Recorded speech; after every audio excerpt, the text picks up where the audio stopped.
Joseph was no longer able to control his feelings in front of his servants, so he ordered them all to leave the room. No one else was with him when Joseph told his brothers who he was.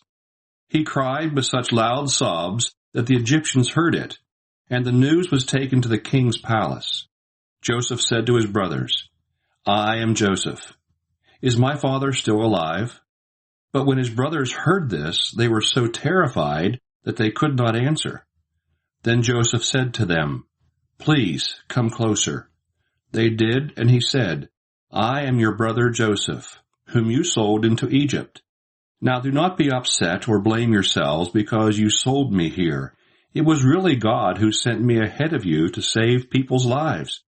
This is only the second year of famine in the land. There will be 5 more years in which there will be neither plowing nor reaping.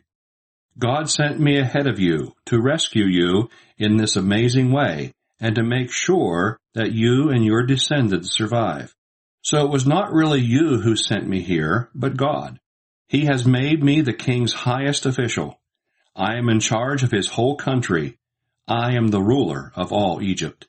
Now hurry back to my father and tell him that this is what his son Joseph says.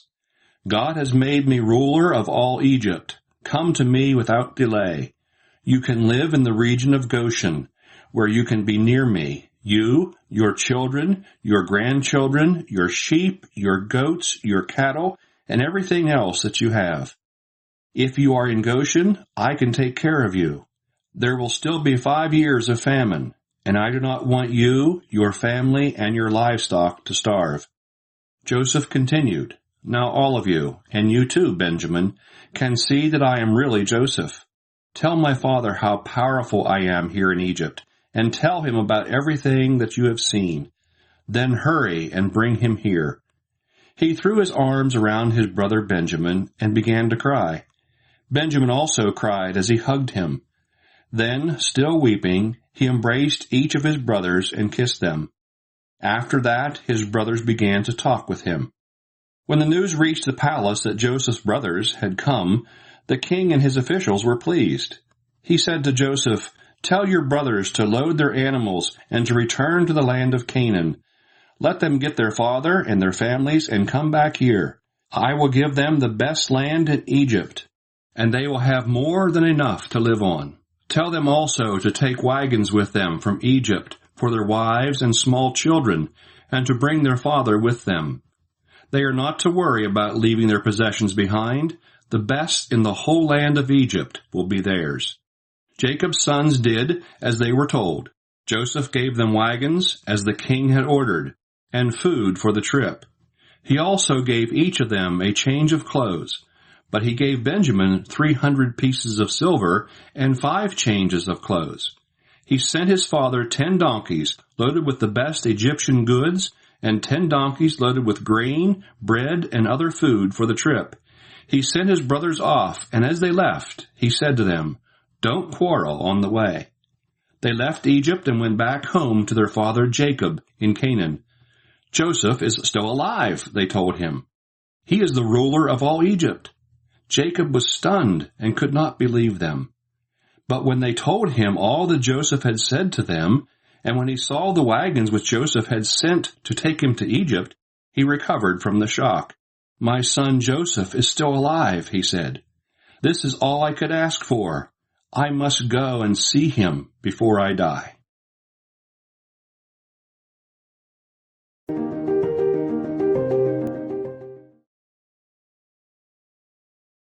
Chapter 46. Jacob and his family go to Egypt. Jacob packed up all he had and went to Beersheba, where he offered sacrifices to the God of his father Isaac. God spoke to him in a vision at night and called, "Jacob, Jacob." "Yes, here I am," he answered. "I am God, the God of your father," he said. "Do not be afraid to go to Egypt. I will make your descendants a great nation there. I will go with you to Egypt, and I will bring your descendants back to this land. Joseph will be with you when you die." Jacob set out from Beersheba. His sons put him, their small children, and their wives in the wagons which the king of Egypt had sent. They took their livestock and the possessions they had acquired in Canaan and went to Egypt. Jacob took all his descendants with him, his sons, his grandsons, his daughters, and his granddaughters. The members of Jacob's family who went to Egypt with him were his oldest son Reuben, and Reuben's sons, Hanok, Palu, Hezron, and Carmi. Simeon and his sons, Jemuel, Jamin, Ohad, Jachin, Zohar, and Shoal, the son of a Canaanite woman. Levi and his sons, Gershon, Kohath, and Merari. Judah and his sons, Shelah, Perez, and Zerah. Judah's other sons, and Onan, had died in Canaan. Perez's sons were Hezron and Hamul. Issachar and his sons, Tola, Puah, Jashub, and Shimron. Zebulun and his sons, Zered, Elon, and Jaleel. These are the sons that Leah had borne to Jacob in Mesopotamia, besides his daughter Dinah. In all, his descendants by Leah numbered 33. Gad and his sons, Zephon, Haggai, Shuni, Esbon, Eri, Arod, and Areli. Asher and his sons, Imnah, Ishva, Ishvi, Beriah, and their sister Sarah. Beriah's sons were Heber and Malchiel. These 16 are the descendants of Jacob by Zilpah, the slave woman whom Laban gave to his daughter Leah. Jacob's wife Rachel bore him 2 sons, Joseph and Benjamin. In Egypt, Joseph had 2 sons, Manasseh and Ephraim, by Asenath, the daughter of Potipherah, a priest in Heliopolis. Benjamin's sons were Bela, Becher, Ashbel, Gera, Naaman, Ehi, Rosh, Muppim, Huppim, and Ard. These 14 are the descendants of Jacob by Rachel. Dan and his son Husham, Naphtali, and his sons Jahziel, Guni, Jezer, and Shillem. These 7 are the descendants of Jacob by Bilhah, the slave woman whom Laban gave to his daughter Rachel.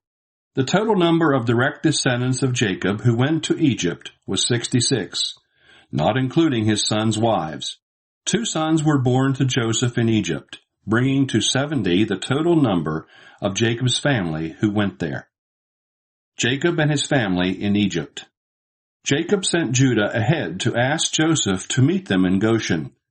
When they arrived, Joseph got in his chariot and went to Goshen to meet his father.